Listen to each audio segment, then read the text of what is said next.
हाँ तो दोस्तों, कल इंडिया मार्ट का शेयर अराउंड 9 से 10% डाउन था। तो जानेंगे कि उसके पीछे क्या रीजन था, और हाँ ये भी जानेंगे कि अब इसके अंदर इन्वेस्ट करना चाहिए या नहीं। तो चलिए शुरू करते हैं।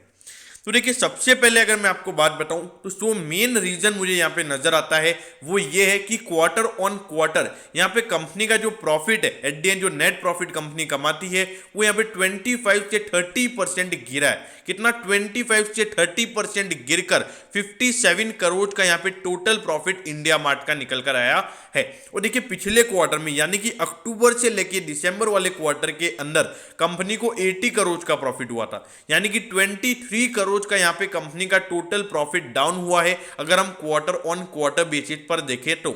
और देखिए, मेरे ख्याल से मेन जो मार्केट को यहाँ पे नेगेटिव लगा है वो यही है कि क्वार्टर ऑन क्वार्टर यहाँ पे अराउंड 30% का फॉल कंपनी की प्रॉफिटेबिलिटी में हुआ है। और इसी की वजह से यहाँ पे जो हमारे एफआईआईज हैं, क्योंकि इंडिया के मार्केट लीडर्स हम कहते हैं, 20% मार्केट शेयर, मतलब अगर हम बात करें पूरे फंडिंग की इंडिया के शेयर मार्केट की, तो उन्होंने यहाँ पे मेरे ख्याल से प्रॉफिट बुकिंग किया है। अब देखिए, मैं ऐसा क्यों बोल रहा हूँ, एफआईआईज ने प्रॉफिट बुकिंग क्यों किया है? क्योंकि देखिए, उस दिन अराउंड अगर आप देखोगे तो एफआईआईज ने लगभग 3,500 करोड़ की सेलिंग की है। तो सीधी सी बात है कि इसमें से कुछ पैसा यहाँ पे इंडिया मार्ट में से भी गया है।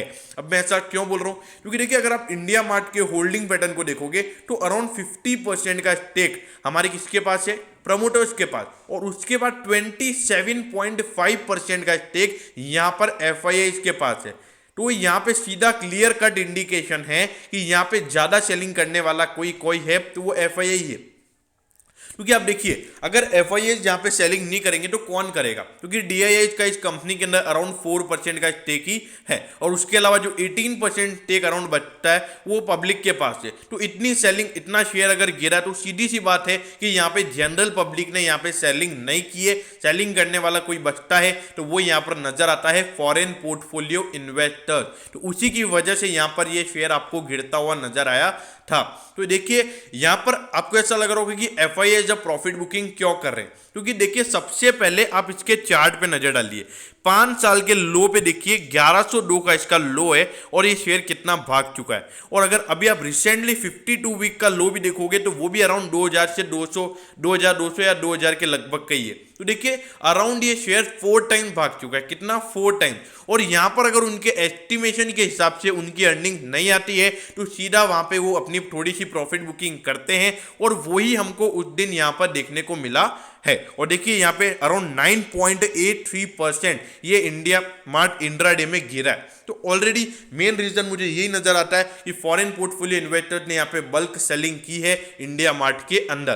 तो अब क्वेश्चन उठता है कि अब यहाँ पे रिटेल इन्वेस्टर्स को क्या करना चाहिए। देखिए, अगर आपके यहाँ पे क्वेश्चन होगा कि यहाँ पे 20% की गिरावट इसके हाई से ऑलरेडी हमको देखने को मिल गई है, लेकिन दोस्तों आपको पता होना चाहिए कि इंडिया मार्ट का जो लोअर सर्किट और अपर सर्किट है वो 20% पे। कितना? 20%। तो अगर ये इंडिया मार्ट में अच्छी खासी बल्क सेलिंग होती है तो ये एक दिन में 20% गिर भी सकता है, और अच्छी खासी बाइंग होती है तो एक दिन में 20% बढ़ भी सकता है। तो ये बातें आपको पता होनी चाहिए। तो देखिए, वैल्यूएशन पॉइंट ऑफ व्यू से अब लगभग 82 के प्राइस टू अर्निंग रेशियो पे शेयर आ गया है, और वैल्यूएशन से अट्रैक्टिव नजर आता ही है। लेकिन देखिए, जो क्वार्टर ऑन क्वार्टर यहाँ पे प्रॉफिट गिरा है, और अगर बाई चांस आने वाले समय में अगर निफ्टी में अच्छी खासी करेक्शन हमको देखने को मिलती है और एफआईआईज अब भी अगर लगातार सेलिंग करते हैं, तो मैं ये बोलूंगा कि इंडिया मार्ट का जो शेयर है वो और यहाँ से आने वाले समय में 10% और गिर सकता है। हाँ, ये दोस्तों आराम से 7000 के लेवल तक जा सकता है अगर मार्केट यहाँ पे 14000 के लेवल के नीचे जाता है तो, और अगर एफआईआईज लगातार फिर से सेलिंग करते हैं तो। अब देखिए, अभी जो ट्रेंड अगर हम देख रहे हैं पिछले कुछ दिनों से या फिर कुछ महीनों से, तो 14,000 से 15,000 के बीच में ही मार्केट चल रहा है। मतलब 14,000 के लेवल पे मार्केट पहुंचता है तो फिर वहां से एफआईआई फिर से बाइंग करना चालू कर देते हैं।